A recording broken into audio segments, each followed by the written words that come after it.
Okay, so here's the deal. Before we begin, I'm not a good videographer.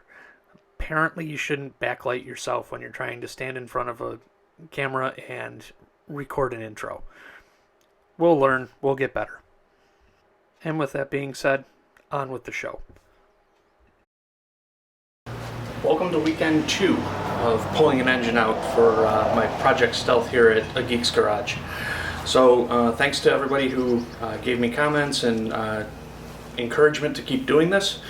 So yeah, weekend 2. It's actually a beautiful day here in sunny Rochester. It's actually like 67 degrees out, so it's a great weekend to work. So we got the garage open so that I can get some fresh air in here.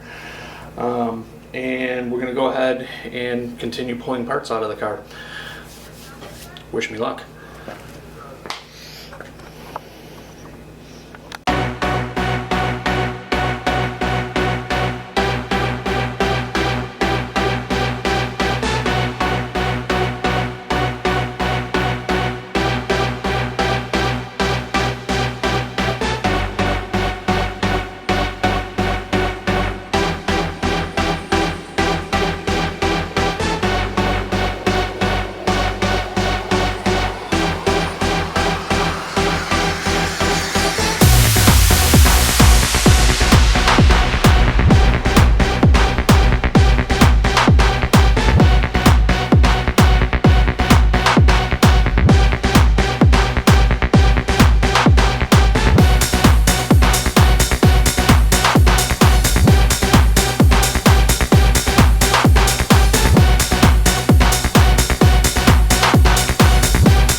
At this point, eagle-eye viewers may notice that I'm pulling the wheels off. It's time to go in and start removing things like the accessory belts and the alternator and eventually the power steering pump, things of that nature. We're getting closer, so cue my really fancy transition from an overhead view to a side view, and we'll move on to pulling a lot of the accessory belts and things off the side of the engine.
Alright, well, that's as much as I can do from this side. Time to go back and work from the top again. We're going to pull out the alternator, and we'll go from there. A lot more wiring and things like that we're going to pull out. The one thing I will say, these fancy transitions, I think I've spent more time trying to figure out how to make them work than I did working on the engine this weekend. Don't know if we'll do this again, but enjoy another fancy transition, and see you at the end of the video.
Hey everyone, so that's gonna call it for weekend 2. Didn't really seem to get quite as much stuff taken out this weekend, but a lot of it was much harder to get to. There's a lot of wiring stuff. We're getting close. We're getting close. Another weekend or 2 and this engine should be coming out. So until next time, make sure that you like and subscribe and tell your friends. See ya.